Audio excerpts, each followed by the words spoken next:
They went to a place called Gethsemane, and Jesus said to his disciples, "Sit here while I pray."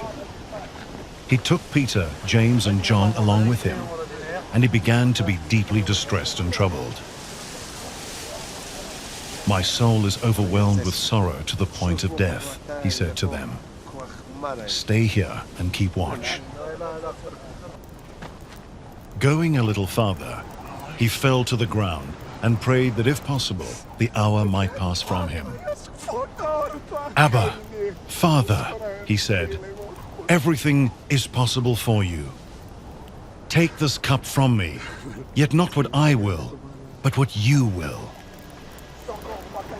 A little while later, Jesus said to his disciples, "The hour has come. Look, the Son of Man is delivered into the hands of sinners. Rise, let us go. Here comes my betrayer." Jesus knew that one of his disciples would betray him. It was all part of God's plan. Even though Jesus had the power to escape, he went willingly with his accusers, the religious leaders.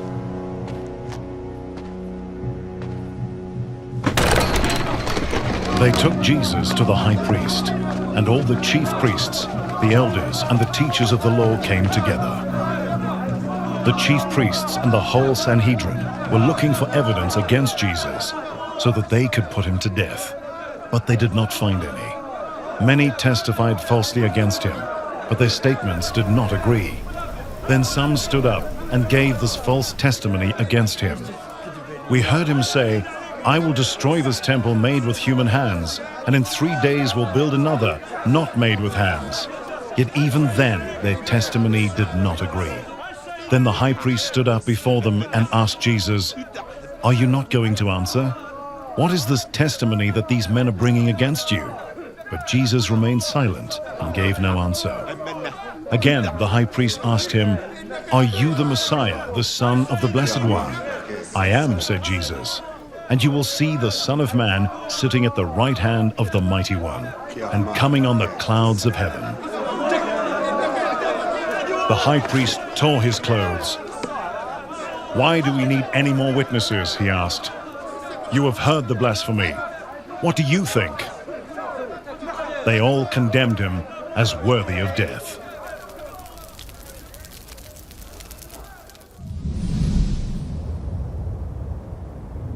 After Jesus was born in Bethlehem in Judea, during the time of King Herod, Magi from the east came to Jerusalem and asked, "Where is the one who has been born King of the Jews? We saw his star when it rose and have come to worship him." When King Herod heard this, he was disturbed, and all Jerusalem with him. When he had called together all the people's chief priests and teachers of the law, he asked them where the Messiah was to be born. "In Bethlehem in Judea," they replied, "for this is what the prophet has written. But you, Bethlehem, in the land of Judah, are by no means least among the rulers of Judah, for out of you will come a ruler who will shepherd my people Israel." Then Herod called the Magi secretly and found out from them the exact time the star had appeared. He sent them to Bethlehem and said, "Go and search carefully for the child. As soon as you find him, report to me, so that I too may go and worship him." Herod secretly made plans to have the child killed. After they had heard the king, they went on their way, and the star they had seen when it rose went ahead of them until it stopped over the place where the child was. When they saw the star, they were overjoyed. On coming to the house, they saw the child with his mother Mary, and they bowed down and worshipped him. Then they opened their treasures and presented him with gifts of gold, frankincense, and myrrh. And having been warned in a dream not to go back to Herod, they returned to their country by another route. When they had gone, an angel of the Lord appeared to Joseph in a dream. "Get up," he said.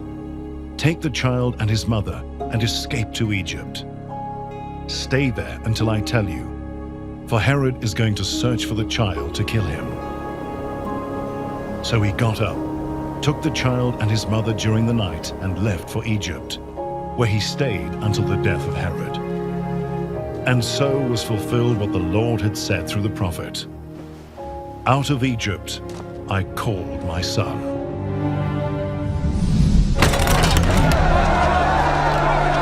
Very early in the morning, the chief priests with the elders, the teachers of the law, and the whole Sanhedrin made their plans. So they bound Jesus, led him away, and handed him over to Pilate.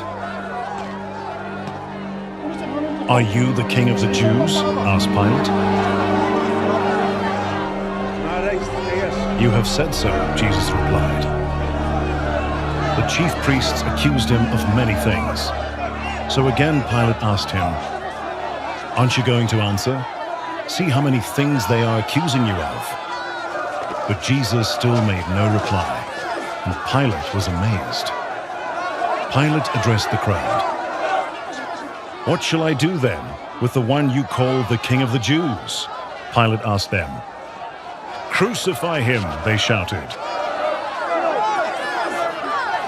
"Why? What crime has he committed?" asked Pilate.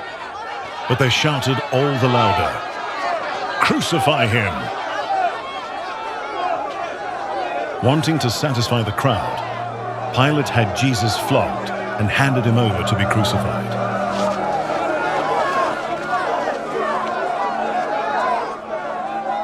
The soldiers led Jesus away into the palace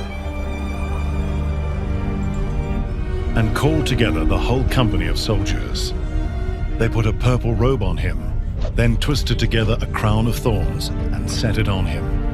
And they began to call out to him, "Hail, King of the Jews!" Again and again they struck him on the head with a staff and spit on him. Falling on their knees, they paid homage to him. And when they had mocked him, they took off the purple robe and put his own clothes on him.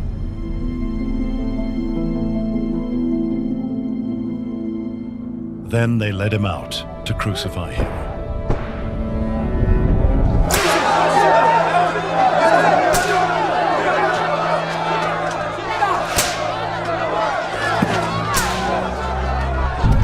A certain man from Cyrene, Simon, the father of Alexander and Rufus, was passing by on his way in from the country, and they forced him to carry the cross.